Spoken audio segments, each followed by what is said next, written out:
Don't fall victim to Wall Street tricks. Do these 3 things instead. In this video, we'll cover 3... No, that wasn't good. In this video, we'll cover why Wall Street wants you to be poor and 3 underrated actions you can take to achieve financial independence faster. Some of the tips include managing your debt, taking control of your investments, and setting up automation systems. At the end of this video, I'm gonna even give you one more time, let's do it. At the end of this video, I'm gonna give you a bonus automation tip so you can take control of your financial future even faster. If you like this video, I've got way more tips and strategies on how you can achieve financial independence sooner than later, so check them out in the description below. Did you know that over 10 million Americans couldn't pass a simple 6-question quiz? I can't even read. Did you know that over 10 million Americans couldn't pass a simple 6-question quiz on basic personal finance concepts? To make things worse, 60% of Americans couldn't afford a surprise $1,000 emergency fund without going into debt. All right. Not doing that again. This is all by design because Wall Street programs you to be poor. Because guess what? If you know how to manage your money, they're not gonna have a job. I became fascinated by the financial markets during the 2008 market crash, but I didn't have the confidence to take control of my finances by myself. So I found a money manager and I was like, he's gonna do a better job managing my money because he's the expert. Years later, when I lost my job and I really needed that money to pay rent, I went back to that money manager and said, can I get this money out? And he's like, yep. But remember that 50-page agreement that you signed years ago when you gave us your money? And I'm like, yeah. And he said, in that you agreed to pay a 75% penalty if you take out your money prematurely. And I'm like, what? That means if you went in with a $100K investment, you would come out with a $25,000. Great investment, right?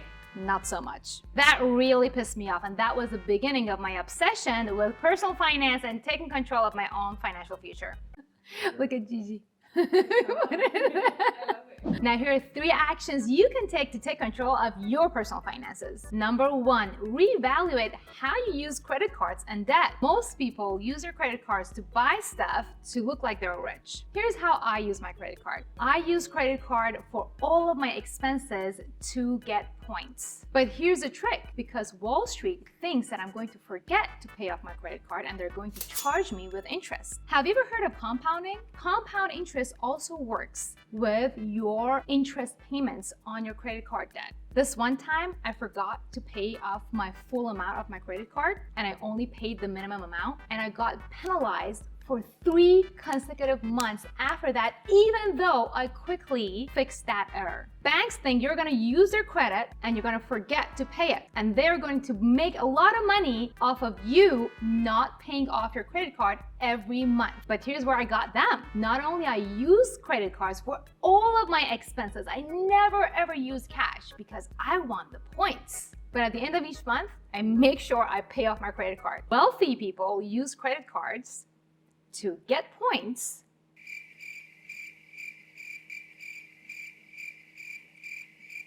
and use their points. That's how I literally pay for all of my Amazon shopping with my credit card points. And we shop on Amazon a lot. Most people use debt to buy stuff to look like they're rich. Wealthy people use debt only in 3 instances. Number 1, they go into debt to start a business that pays off all of the debt that they had in the past. Number 2, they go into debt if they can use the bank money cheaper than their own money. What do I mean by that? Even if the bank charges you, let's say, a 10% interest, but you can put that money into work for you that gives you a 20% interest, even if you use that debt and make that money work for you, 20 minus 10 means you're still 10% ahead. So that's how wealthy people get wealthier, by taking advantage of debt, also called leverage. And the third way wealthy people take advantage of debt is by using credit card points. But here's the catch, they they always pay off their credit card debt at the end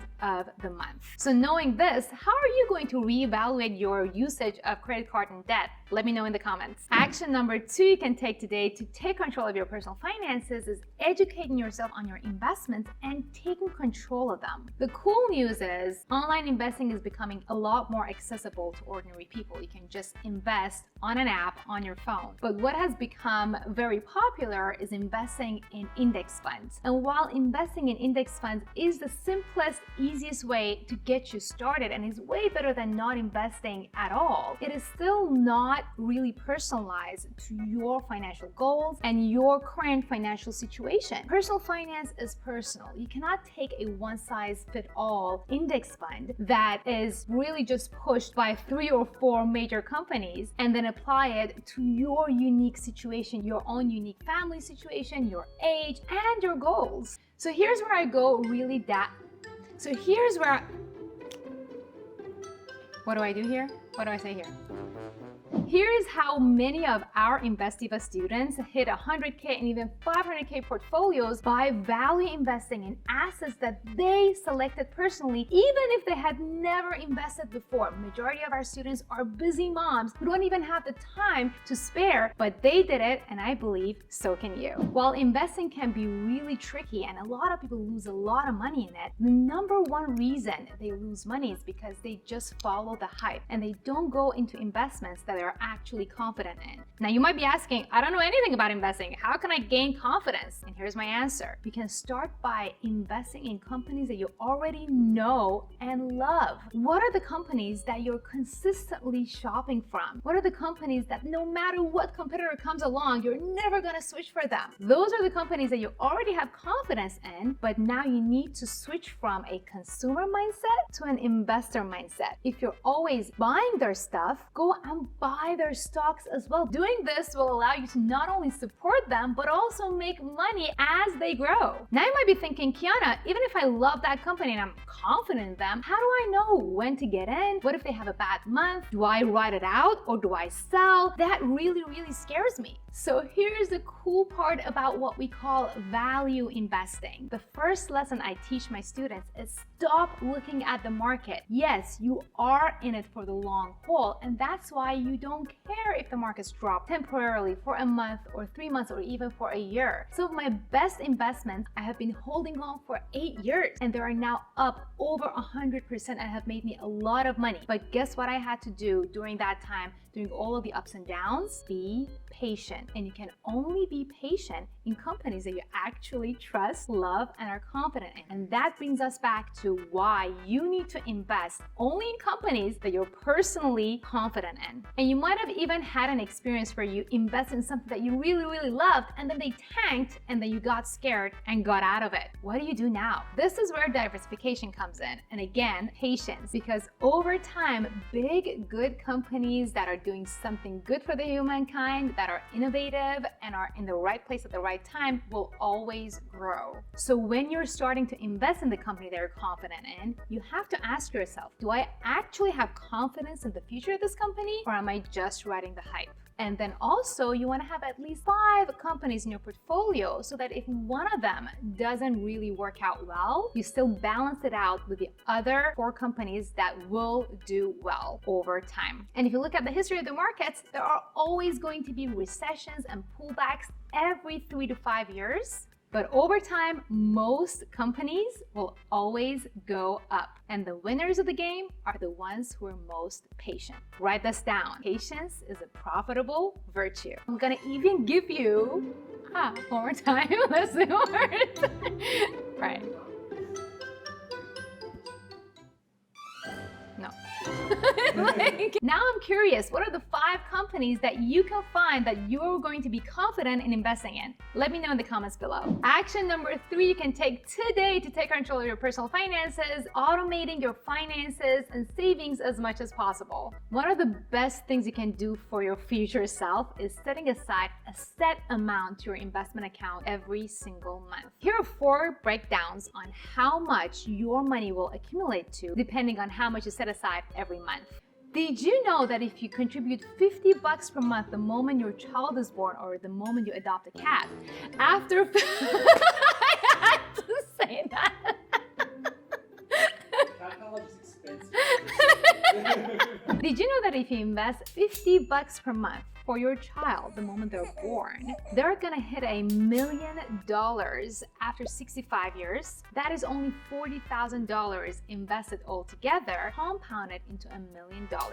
But what if you don't have a child and you want to achieve retirement quicker? If you invest $500 per month, you're gonna hit $1 million in your portfolio after 35 years. Now you might be saying, Kiana, I can barely make ends meet. I do not have $500 to invest. Is that really the case? Can you come up with any creative ways that you can maybe not eat out every day? Maybe cut down on those things that make you look rich and invest them in self? The whole idea here is to go from a consumer mindset to an investor mindset and automate it. It's like taxes. It gets out of your account every single month and eventually you're not even gonna notice it. I promise you that. I did that after I got fired from my job. So if I can do it, so can you. Now let's take it up a notch. If you invest $1,000 per month, you're gonna hit $1 million after 28 years. And get this, if you invest $5,000 per month, you're gonna hit $1 million only in your investment account after 12 years. So now the question becomes, how can you generate enough cash flow so that you can invest up $5,000 per month? And when you ask yourself empowering questions, you will always find answers. Another automation that has been very powerful for our students has been automating money going from their checking account to their high yield savings account. Try to keep the money in your checking account as low as possible and move the money for your emergency fund into a high yield savings account. So even if that money is not invested for you, at least it's getting a bare minimum interest accumulated and compounded so that it still keeps up with inflation. And last but not least,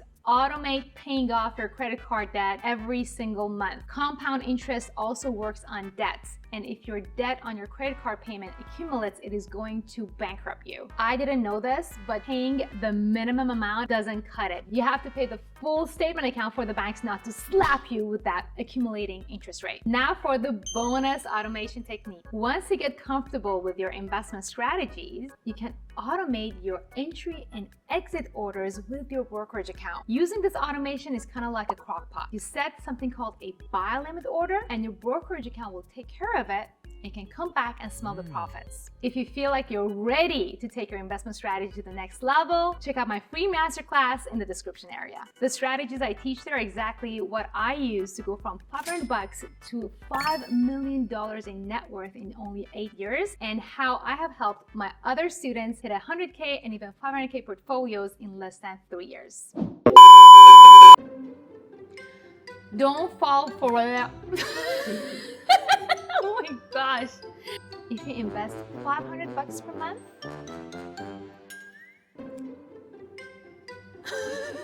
35 years. And eventually you're not gonna huh? And I know, shh, okay. That's it.